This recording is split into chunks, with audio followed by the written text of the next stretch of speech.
តុអីបានជាលោកឈប់អញ្ចឹងទេខ្ញុំស្មានថាមាននរណាម្នាក់កំពុងឈរនៅពីក្រោយហើយហៅខ្ញុំនៅឯណាមិនឃើញផងអោព្រះអើយស្គួតមែនបណ្ដាញអ៊ីនធឺណិតក្នុងទូរស័ព្ទក៏ដាច់ផងដែរពេលនោះ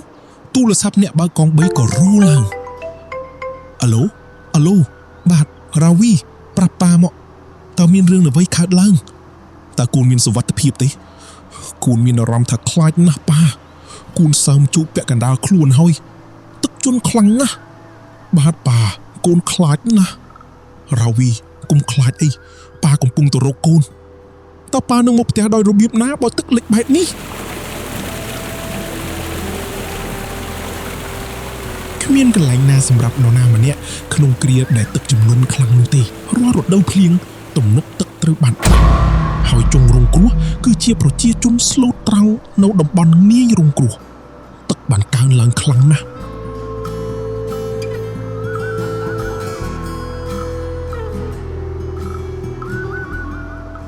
បងប្រុសអើយកង់វាជាប់ហើយយើងត្រូវរុញវាបាទមែនទេបងតោះយើងបន្ទាប់ពីរុញរួចហើយស្រាប់តែអ្នកបើកនំ3បានឃើញអ្វីចម្លែកបងប្រុសប៊ូសាន់តើមានរឿងអ្វីខ្ញុំដូចឃើញអ្វីចម្លែកដែលគួរឲ្យរយខ្លាចតើមាននរណាម្នាក់នៅពីក្រោយអ្នកឬគ្មានអ្វីទេតោះទៅហេតុអីបានជាអ្នកនិយាយរឿងមិនសមហេតុផលបងប៊ូសាន់ខ្ញុំកំពុងនិយាយការពិតមាននរណាម្នាក់នៅទីនោះគ្មាននរណាម្នាក់នៅទីនោះទេលោកខ្ញុំកំពុងប្រាប់អ្នកមិនយល់ទេបងប៊ូសាន់តើអ្នកបានឃើញទេថាបុរសនោះសម្លឹងមើលយើងដោយរបៀបណាហេកុំខ្លាចអីលោកវាមិនអីទេ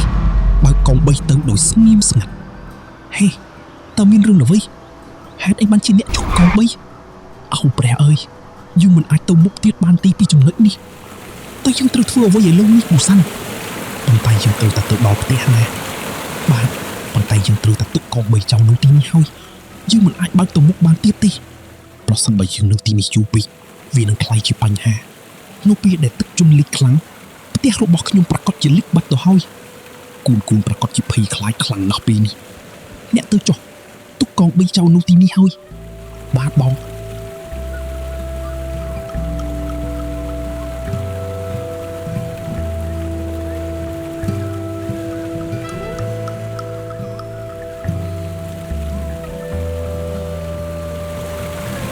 យឺតលោក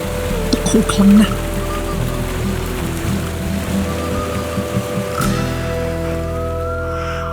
ហេបងប៊ូសាន់មានអ្វីចម្លែកនៅទីនោះហេបងប៊ូសាន់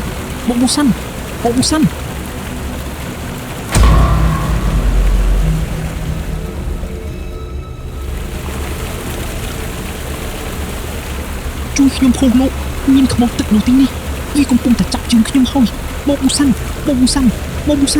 លោកចាំមិនហើយជួយខ្ញុំផងលោកមានខ្មោចទឹកនៅទីនេះ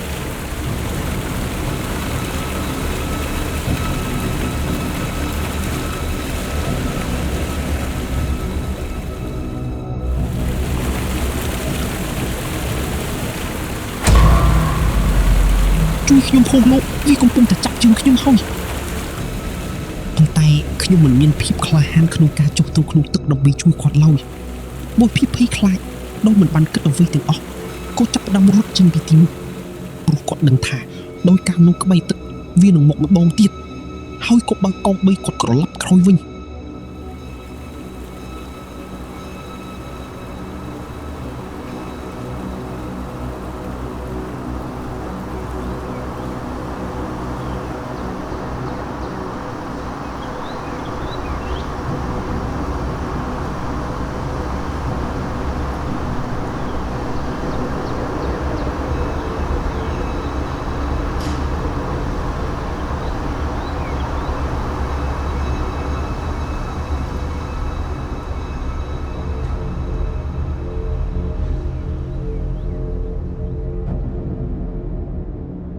ហើយក៏រងរបួសគាត់ភ័យខ្លាចខ្លាំងណាស់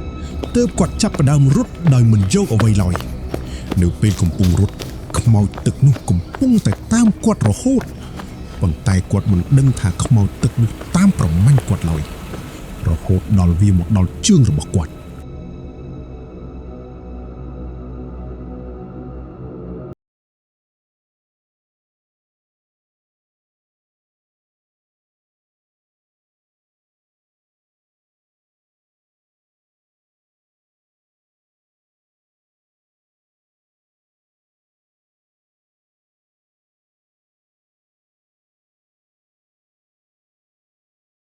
ហៅគាត់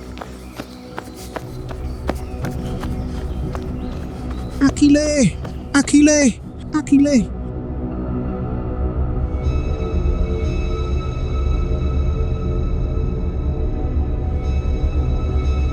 បងប៊ូសាន់បងប៊ូសាន់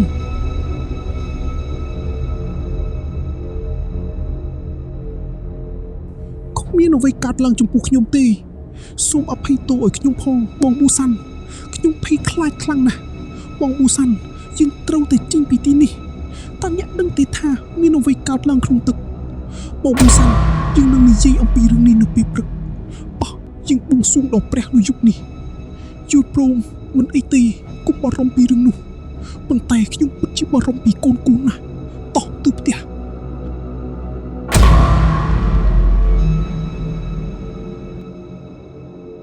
ប្រសិនបើប្រពន្ធនិងកូនរបស់ខ្ញុំទឹកស្លាប់តើខ្ញុំនឹងរស់នៅយ៉ាងណាបងប្រុសកម្រិតទឹកមិនទាន់ឡើងខ្ពស់ខ្លាំងដល់ថ្នាក់នោះទេខ្ញុំមានអារម្មណ៍ថាដូចជាកំពុងលង់ទឹកអ្នកមិនយល់ទេឆ្នាំមុនមនុស្សជាច្រើនបានបាត់បង់ផ្ទះសម្បែងរបស់ពួកគេត្រឹមតែមួយពព្រិចភ្នែកគ្រួសារទាំងមូលត្រូវបញ្ចប់ជីវិតគ្មានអ្វីបែបនេះនឹងកើតឡើងទេកុំបារម្ភអី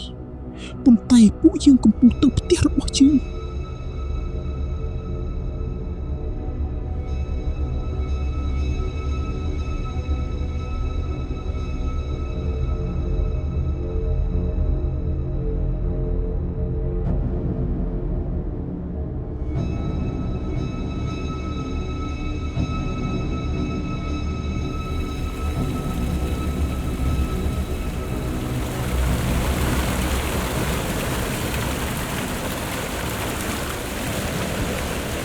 គាត់ហៀបនឹងទៅជាមួយប៊ូសាន់ទន្ទឹមនឹងនោះគាត់កំពុងផ្ដោតអារម្មណ៍ទៅលើស្រមោលរបស់គាត់ប៉ុន្តែនៅពេលដែលគាត់មើលទៅប៊ូសាន់ស្រមោលរាងកាយរបស់ប៊ូសាន់គឺមិនមានឡើយតើអ្នកជានរណាតោះទៅផ្ទះខ្មោចទឹកនោះក៏សួរថាតើអ្នកនឹងទៅណាតើអ្នកកំពុងរត់ទៅណារហូតទាល់តែខ្មោចទឹកនោះចាប់រុញគាត់ពីក្រោយ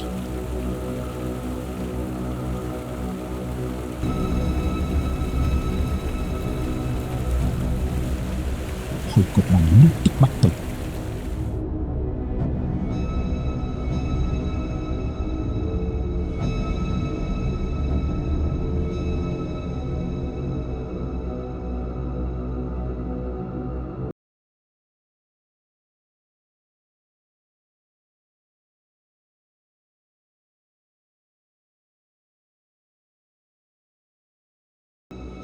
លុបព្រឹកឡើងគាត់នៅចំណុចផ្លេច